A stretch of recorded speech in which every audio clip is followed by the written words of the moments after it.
Hello, welcome to the Henderson Show. My name is Gregory the fan, and this is my right hand man. Uptown Waller, what's going on? It's good to see you guys again.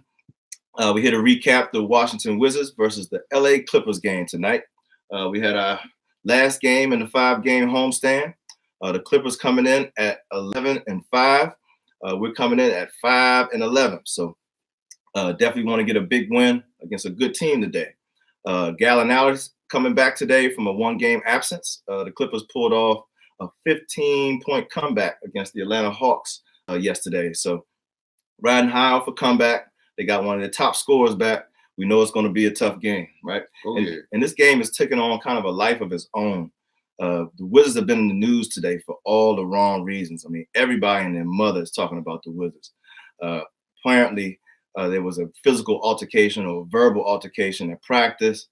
Coaches were being cursed out. Scott Brooks caught the F-bomb from John Wall. Reports that Kelly Oubre dropped a bomb on Scott Brooks during a game. And this is all after a 3-game win streak when the team is supposed to be feeling at least a little bit better. Obviously, they weren't happy sitting at 5-9 at the time, but you would think that there would be some positivity going on. But a lot of turmoil, a lot of dysfunction, and everybody is saying that we just need to blow it up at this point, that it's past the point of no return, and that it's time to start looking at trades for Beal, for Wall, for everybody. And then it came out that the general manager said that everybody is open season, that no player is untouchable at this point, and anybody can be traded. And that's a big different story than what we heard earlier in the year, because they got off Beal. Beal was turned down to many teams that came after him, including Minnesota, who offered Jimmy Butler for him. So this Bruntsville sending a different tune right now. Yeah, but I think after that ugly loss, man, and it was like a whole debacle. They had to, start trying to make some moves or light a fire somehow, or, do something, because it was horrible. Yeah. I'm not too happy about it. The fact that all of these stories are coming out like this been the laughing stock of the league, pretty much. I mean, it's embarrassing. Every time you turn on the news, it's never anything positive about the Wizards. It's just always about something negative. Yeah. And if you look at a lot of the other organizations, they're not dealing with things like that. All right, let's talk about the game. Obviously, not a good time for the Wizards right now, and it's looking like blow up. So let's see if we can get back on the snide. So we're playing the Clippers. First quarter got off to a disastrous start. We were down by 20 points at the end of the first quarter. Again, our usual, I guess. That's what we used to, I guess. 2 games in a row. I mean, just terrible effort. And I got to applaud Scott Brooks. He must have watched the show. Yeah. He actually did listen to me, and he put Morris on the bench. He started Kelly Oubre, and we were missing Dwight Howard today, still dealing with the butt injury. And so we were without our starting center. And instead of starting Jan getting paid too much Mahimi, we actually paid the young boy, Thomas Bryant, to bring in some energy and athleticism. So I was very happy that Scott Brooks actually practiced what he preached and brought in a new lineup to start to try to create some energy and to try to turn this thing around. And you can't keep doing the same thing and expecting different results. Okay. So here we go. Down by 20, feeling real down about the game. Ready to turn it off. Again. Ready to go ahead and go and get some drinks. Whew. By the time it was halftime, we were still down by 19. So it was no major run in the second quarter. We were getting killed. Lou Williams was out playing Bradley Beal. Tobias Harris was almost outscoring the Wizards by himself. Yes. At one point in the first quarter, he had 18 points. And the Wizards had 18 points. I mean, that's just uncalled for. Yeah. And then, of course, John Wall is supposed to dominate, right? He's playing a rookie, your boy who was drafted by the Charlotte Hornets, but then traded to the LA Clippers, Shai Alexander.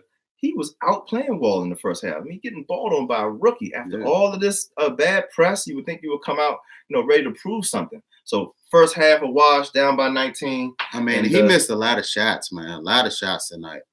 A lot of shots. It's a miss or make league, y'all. Yeah, he was missing them. Yeah, and at the end of the first half, we were missing a lot of shots and not getting any stops. So as you know, that's a bad recipe, and we found ourselves in a deep, deep hole once again.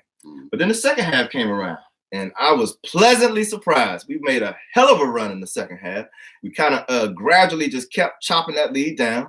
And we got big performances from Wall and Beal, who actually got out in transition, forced some turnovers. And once them boys get out in transition, you see open threes, Wall's getting to the lane for layups, and they're getting into their game and feeling like all-stars again. Yeah. Jeff Green, once again, my Georgetown fella, brought in 20 points off the bench, hitting threes, getting offensive rebounds, slashing to the basket. I just love what Jeff Green is bringing to the team. He's probably one of our most consistent bench players, especially with Austin Rivers putting in another donut today. Yeah.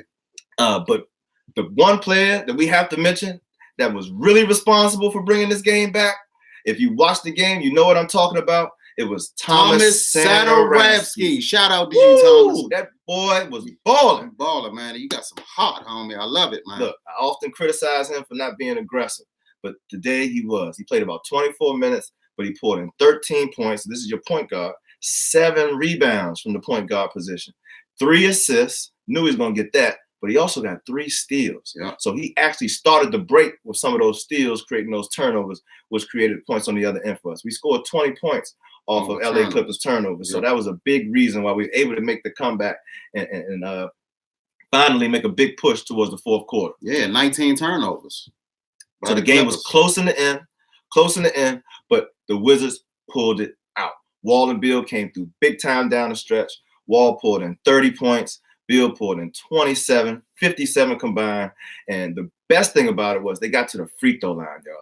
24 free throws. They both shot double-digit free throws today. So that shows you that they were being aggressive. Yes. And not only that, they got rebounds. We're one of the worst rebounding teams in the league right now. Our point guard and our shooting guard got us, 12 rebounds collectively. So if you add that with Satoransky's 7, that's almost 20 rebounds from the point guard and shooting guard position. You do that, you put yourself in a good position. Very exceptional. All right. So that showed heart. That showed that we were dealing with some adversity, not only from the outside noise, but in the game, losing. Our fans were booing. Hey, y'all, my son was at the game, and I'm sure he missed the comeback because they were losing by so much. The people he was with probably got him the hell out of there so they can beat the traffic. So I just want to say, big time win. You made us happy tonight. I'm going to eat my turkey feeling good, and we're going to get this win, Redskins. But before we do that, talk about our next game, which is against the Toronto Raptors. I think we got the top floor breakdown. All right, DC fans, here's a top floor breakdown. It's Cowboys week, baby. Woo! Kill them Cowboys. Look, Redskins got the Cowboys. We know Alex Smith's been injured. He's gone for the year. We got Colt 45 starting. But the Redskins went and signed Mark Sanchez. Okay. I remember that guy. Yeah, Jake Gruden claims he has experience. He's been around. He has whatever. All right. This is the 5-year anniversary of the butt fumble, okay? And I think he hit the white butt, if you ask me. All right. The Caps got a big win their last game. They played the Montreal Canadiens. Yes, we did. They were down 4-2. They came back and they won 5-4 in overtime. Ovechkin had 2 goals. Good game, Ovechkin. They've been playing so much better since Tom Wilson got back. Yeah, they came and got. So they're doing pretty good, man. So and the Georgetown Hoyas, they beat South Florida. They won by 3 points, 76-73. Jesse Govan had 27 points to lead the Hoyas. And the Capital City Go-Go blew out Wisconsin. Cap City 142-130. Jordan McRae had 32 points. That's the top floor breakdown. Man, so happy to hear. So happy to hear. There's some good things going on in this city, y'all. So let's touch base about the game coming up on Friday, Black Friday. Wizards face the tough Toronto Raptors, who are first in the Eastern Conference once again. They boast a 14-4 record. The first time we played Toronto this year, we took an L. Close game. We lost by 3 points, 114. And they didn't have Kawhi. To 117. So, let me note that too. They didn't have Kawhi either. So yeah, at the time Kawhi was. Let's let that be known. He was on a minute restriction, I think. Yeah, but he wasn't playing back-to-back, and they still competed. But that's when we were really playing bad. So hopefully the energy that we had from this win and all the turmoil is kind of turned into something positive. We can keep it moving. But we need you, Redskins. Come on, man. On Turkey Day, baby. We need you. That's right. All right. Have a happy Thanksgiving, y'all. And I just want to tell you that I'm grateful. I'm grateful. We got 50 subscribers, baby. Keep them coming. Support the page. Like, comment. We love y'all. This DC is for forever. DC. All you teams, all you fans, stay loyal. Have a happy holiday.